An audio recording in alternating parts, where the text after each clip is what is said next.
reaching ne romo dhi sigana mar piny luo ka reaching ne romo bine mulura ila mulu dinga ogolo chung mare weche ge kuma siasa mare kadhe mbele chopo saa ma ng'ato ka ng'ato temo mondo mi oket ode e yo makare kata mondo mi oket joge e yo makare. Tielo mokwongo nyaka nene migosi Sami Onyango en wuod Kisumu, en wuod Luo, en johala wuoyi matin wacho ni Haron ne bende wuok oko mondo mi amany kom gi mag telo mopogore opogore to moloyo chutho mondo mi wakol kode Kisumu County dhi nade telo mar joma tindo kaachiel to kod en to kod kuma omanyo live e tielo mokwongo nyaka nene migosi Sami Onyango e kuku mar wach Lulu TV gini en marwa nyinga en Haron Otieno machiegni chendo mari nyakwa chope giko mare jadwong idhe nade. Ade maber. Akena mosi ni happy new year nikech pok ni biro ge chendo iri nyaka nene jadwong. Happy new year. Yes. Kisumu County wantiere kar kanye jadwong? Kisumu County in terms of king'yo gi moka hanga matin to koda ka gitelo masani ireno ko wantiere kar kanye? Kisumu County in terms of development governor setemo. Yes. Kendo pod otemo onego mimi na support. Yeah. Aparo in the next 5 years odhi chopo kamoro. Yes. Yeah. Un kaka jok matindo ka ung'iyo gi kuma ne untiere hikalo 2017 to gi kuma untiere sani eri ineno ka temo chopo kamoro machielo koso podi? In terms karango kata jomo ndiko tich even office of governor wan ngata kaka Lennox en wuoyi matin anoja cameraman mare wan jaka mega bine meja radio okao in terms of youth otemo. Yeah. Ochopo sama sani koro wacho ni jogi kuma tindo dwaro mondo mi gibende giwuog oko mondo mi gibedo para manyi mag telo. Ipani sa ochopo mar joma tindo koso podi de urito matin wacho ni leaders of tomorrow? Aparo ni sa goro sechopo ni wacho kachona ni telo makinya na mar kijande apani kinyo sechopo koro sani en our time mondo be wang'isi monyalo timo. Seji mwacho ni mondo mi unyisi gik monyalo timo migosi Sam ng'ato koro penye ni to ang'o ma usetimo piny manyalo nyiso ni oyo koro ni to uchiek ne wetelo kata guon mane umako gi sane mondo mi uchop mbele matin kaka in king'iyo ngimani kaka Sam ang'o minyalo koni achiel ariyo adek moko nitie masetimo koro ber mondo mi ago kang' moko madhi mbele?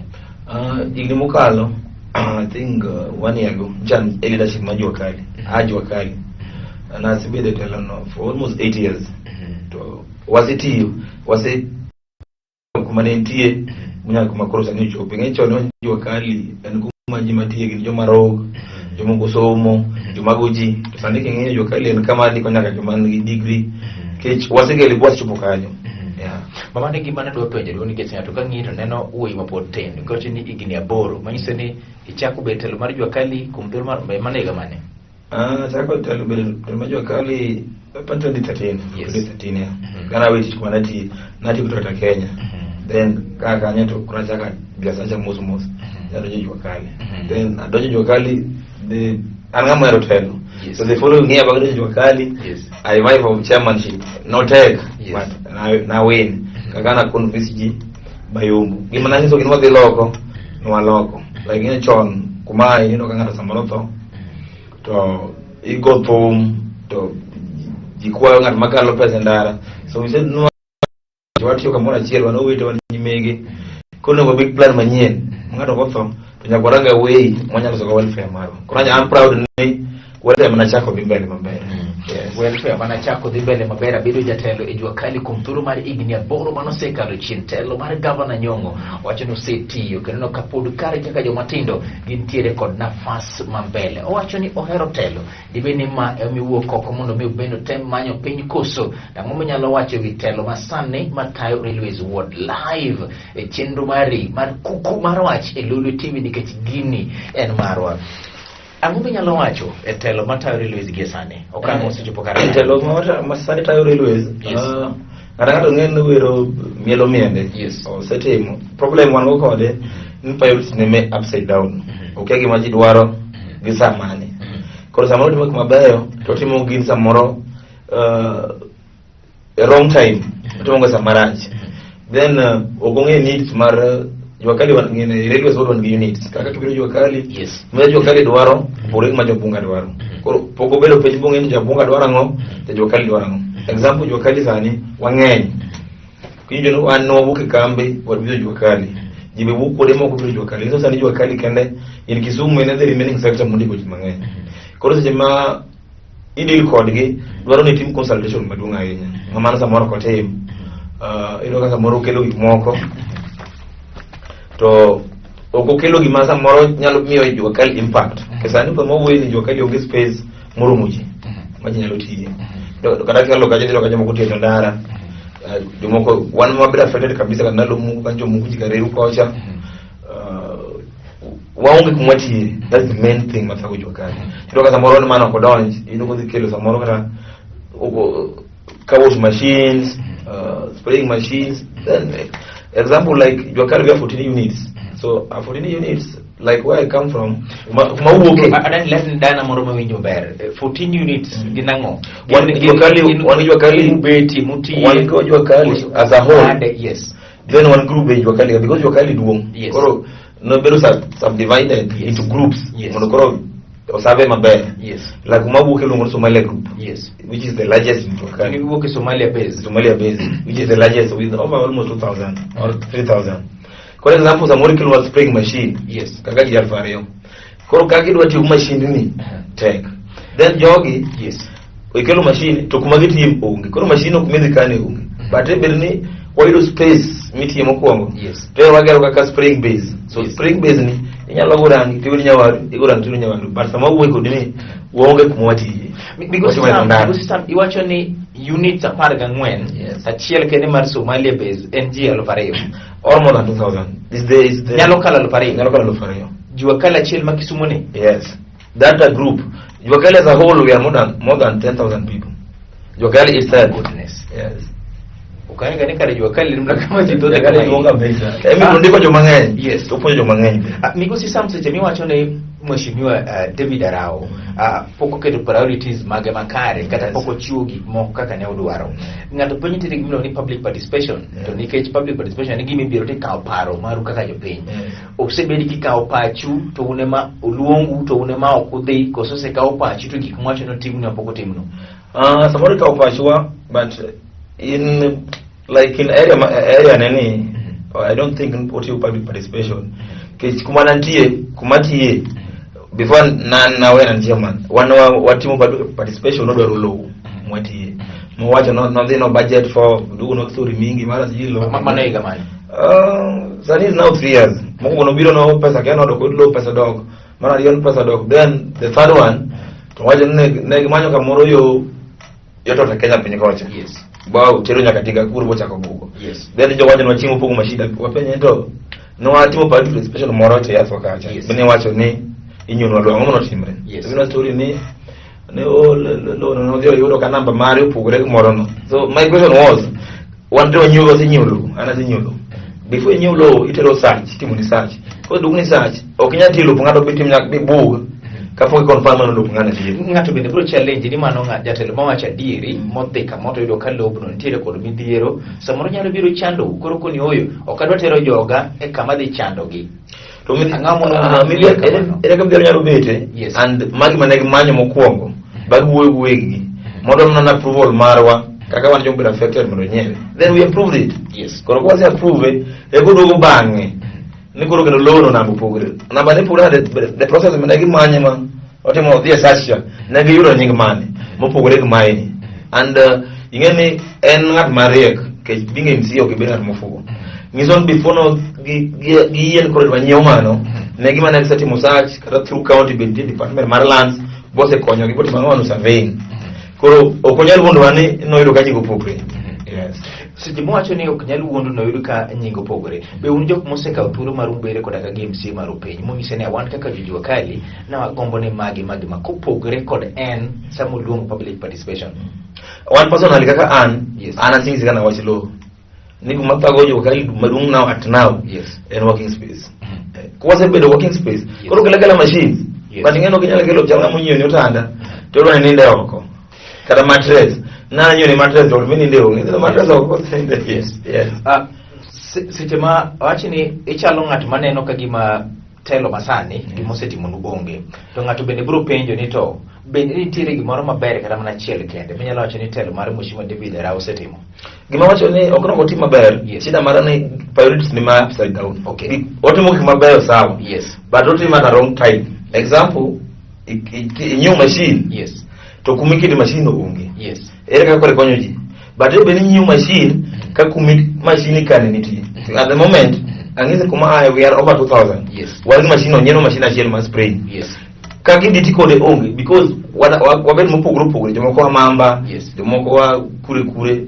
So jomoko wa buta kaka koni. Yes. Kwa machine achiel ok nyalo konyo, but ebe ni wan machiegni wate. Yes. Teko konyo wan keje walo kana spring base, spring bay. Yes. Makoro machine bedo kanyo, koro ng'ama dwa goyo to goyo. To sani to koro kaka nyalo tiko ni onge. Because some ng'ato nyalo wacho ni Rome nokogere odiochieng' achiel. To wuoth bende mabor nyaka chakre kod step achiel. Ka wacho ni gik motim gi eki, mane en chak wuoth matin obiro chopo kamoro. Nikech kata indi bedo telo kawuono, ditim gik moko dichiel. Aaron, gima wacho ni Yes. kata kidwa gero ot. Yes. Ok inyal go roof kapok iro foundation. So gima lack in foundation. Yes. Uonge foundation. Uonge foundation ane Yes. wachaki kumwati. Yes. Then ogeri kodhi mbele. Bedo kod mbele. Anyalo kata remember na wacho ne kawan kode group ni. Ko nyalo so dawo jowa kumatie. Yes. Then abo gani mundo kikabichung. Yes. Anyalo repeat ka. Na wacha ni ko nyalo so dawo jowa kumatie. Yes. Okabichung. Ke an problem mara kabisa. Yes. En kumoji tieko. Ponono ni jowo bedo sorted ni koro tiere kuma gidhi betie to in wuon inyalo emo kichung.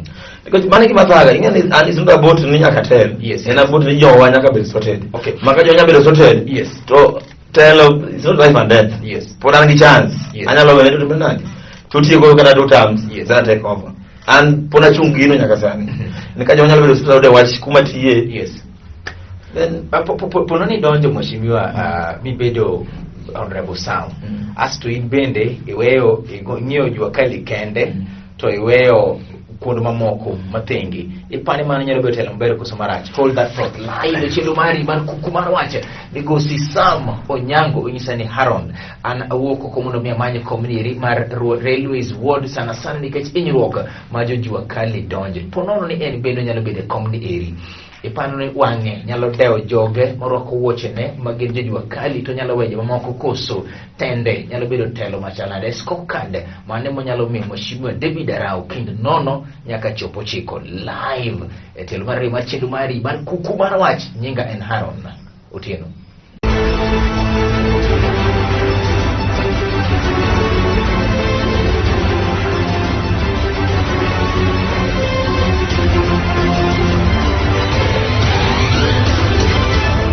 Live chendu mari mar kuku mar wache tielo mokwongo nyaka nene wuod Kisumo yogeko matindo migosi Sami Onyango wuko komondo mi manye komnero mar Railways Ward manitiere e Kisumu County kairi. Omanye ni ng'at matiyo kanyo pok otiyo maber koso manye ni en ng'at nero mohero bet mar telo koso manye nikech mane gima ber mondo ko bene timo sani eri kasudo mbele live e kuku mar wache. Because Sami, aweyo samana penje ni to ponono ni in bende samoro nyalo yudo komniri. Ipano kenyal ng'iyo jou ma jojua kali gi wang' moyuoyore ti bende jwang' kone omoko. Ayo kama naron. Asewuotho Railways Ward sani for 3 years. Yes. Ang'e unit strength, ang'e gima thago ji ere mora. Kidhi Obunga, gima thago jobunga kwa jojua kali. Yes. So I will do differently. Yes. Ma concern ma jojua kali, abudi mopogore kaka deal concern mar jobunga. Yes. Yes. Kopogore koda giketo priorities makare. Yes. Ang'o kendo mineno katelo masani ok otiyo ni godo maber. Example kata kaka koro wach education. Nicha sani wan gi scholarship mar county. Wasebedo sani almost 4 years. But ok chiwe yo maber. Yes. Yes. Ito ka samoro so long as anu sip ni kako ino sip na sani. Ta kora mi basari. Samora nyalo. To basari kaka scholar en jok manye tido mariek mok nyal. Mamegi ok nyal. Tido kiweyo tido moko mamegi ok nyal. Yes. Meni uso mana lot. Timi ngat moro mi at least feeling ngat nyalo chulo school. Mano basari mar county koso mar ward. Mar county. Dong dengan mar county it carry through ward. Yes, yes. So mangiso office MCA is involved. But Mheshimiwa Gilur Makende, nyesha neno kaji mathoth no yudo ginieri nyaka jogi komo chando be no yudo. Oh, samoro maybe words moko. Yes. Ntie moko bali doka samoro kata example Railways Ward. Yes. Doka MC maroka o like scholarship is like personal property. Maumi ngamodwaro. Instead mundo omejo ko deserve. Yes, jomoko nyalo do deserve matin. But the majority en jomusipe ni. Scorecard mar 0 to 9 telo mar Mheshimiwa David Arauni ka chopo kar kan. I can say 3%. 3%. Yes. Atamalo adek telo manyalo miyo jalnero matiyo gi saniri onyalo chiwo kamano nikech mane dhiri maduk koso nikech en bende wuok Gumi wacho kamano mani komniri lai wechero mari mar kuku mar wach. Yes. Gumi wacho kamano. Yes. Gumi 3%. Yes. Samoro timo gik mabeyo but ng'at mok kaw advice ok nyal puonji like oketo like political contest oketo enmity nyalo feel oro kichung to gole go bende nyalo miya advice to ken gini jopiny mathego ji ok en gini family de beni sani bende inie kom inyalo yie mondo ng'at mochung mi advice. Yes kana advice maber ingen advice nyalo mi ng'ata to koro ni mine no mitiyogo but kitamri samoro nga idea maber manyalo konyego lakini ko kutamri thuolo mar miya ok anyal miya. Ang'o michung kimanyo railways ward? I think sina chunga manyo railways ward nikech ng'ama wanyalo represent wa gikeo team upside down. Yes. Ang'o mitimo agulu mari matelo jadong? Ang'o ma ng'at ma wuok railways ward Obonga wige ko mag mamba jua kali nyalo wacho ni oyo telo mar Sam kamiyo thuolo to mai rigi mandira guche mar telo. Abut wuoyo gi jopiny mondo anyis jopiny omiya gima gidwaro ok abi miyo gima ne madwaro but at the moment MC timo gima en mok feel nodwaro odhi winjo kowacho an ema naparo kenda na miyo machine but yes you appreciate kilo machine but in the real sense unless samoro ko sibene moka bichario emungeze ni mondo nyiew machine but antelo mana upogre ni ago timo wide consultation especially kadwa timo kata gimoro Obunga nyaka a stakeholders gimoro watimo ni bober korach iwacho na wema tima but kaka jatelo Mheshimiwa nyaka ibed ng'ama tiere kod vision mare gimigeto mondo mitim ne jo Obonga kata jo railways ward koro en mane manifesto mari kata mana lek mari ne jo railways ward en mane? Example Obunga wan gimene matimo biashara wan gi yudhi maonge tich so abo make sure ni mine wagi access pesa mag nyatimo go biashara e yo mayot yudhi wagi bende wamiyo tich moko manyalo sustain gi. Example somebody ka jose mang'anyo washing machines machine menyo within 1 week gisefail ngiso ni eningeno sekelo osekwano timanani osegol then ikelo ge on a higher price then kata gimukute kumigero example nilo gericho nilo timango onego beni example da kidwa gero kana cho example kana Obunga onego beni joga mimi utijino so I empower ge so we make sure we are registered madich ko wuok to imigi tich ko tich no bedo mana emion wakelo devolution gik moko be devolve kiwa bende samorani asebedo MCA an madwa timo everything ko jo wuok ane magero ko kagero samoro sibna moro mogero to jo moko be mantie manyalo gero gini okwa mi chance kecho ka ang'ata chiera tima ngono atimo gigite koro wadwa kelo mondo wadwa devolve mondo koro jo with the real meaning of devolution mondo ilo bedo mondo kelo nwa. Yes. Kopogre koda kagi weche gi mag tem mondo mi jok man piny kacha chande bedo jetelo niri. Ang'o kendo mantiere manifesto mari lek mari mara kabisa en dhano nyaka som. Yes. Yeah. Nyaka wasom mar ariyo health in Kisumu County governor otimo everything but samoro health mago e piny kaka bedo MCA wadhi keto laws maber mondo make sure ni wach mar health wane wakonyo go governor maber ke samoro jowagi okonye ni being people not feeling like they feel in the governor samoro kan iwacho ni gimoro manyalo konye to iwacho ni won ticket samoro kudhi mi ticket koro yonge system koro mono gitimo kata oversight example kaka area youth kaka koro kidhi Obunga wan gi mege madongo modak kundego samoro ginyalo access healthcare ma expensive gi tido ka samoro district oktima ber kidhi rasho oktima ber wadhi make sure ni jowagi otumade wagi timnadi obedo maber daktari nitie moko kidhi hospital samoro kidhi rasho to ka daktari ng'iya maybe samoro poko chule koro wadhi keto policies maber mondo make sure ni health system Kisumu ubedo maber then koro minimum age my rules work kama Obunga ko wadhi make sure ni access NHIF nyalo chul gi mara kutuo to ko dho dia hospital samoro ka samoro malaria mane rugi kichoko nyalo afford ya gharama 200 koro health care mara nyaka wadhi improve. Seche ma ing'iyo Obunga to ng'eni weche mag pi gin gige koma sano bedo devolved to kimulo midhiero mar pi machendo e Obunga to chendo nyaka bende e jua kali wuon. Seche ma ing'iyo Railways Ward to ang'eyo ni informal structures nitiere nyakunige komago hala. To king'iyo kaka informal structure niri en gima irwadhi goyo torch. Seche ma iloso weche giko mag bunga to wacheni in terms of representation mar demands mag jabunga gieki pok iketo. Seche ma ing'iyo weche gieki mag Railways Ward to weche mag arita kwe pod ok iketo. Weche gieki mag nyithindo ma samoro we skul manyalo kaka chokoro kiketo maino mari. Mheshimiwa, iromo bede komniri koso pok iromo bede komniri? As time goes by, yes, okay, what room no go reach here. Yes. Gimoro sakada to Kenya la sanite go taduki. Yes. Because this foundation to was saying like wacho kaka koro wan raja moro awaya noge last time sanyo mukre. Koro gaina odwa ko mi wara contract teach. To timo follow up maber.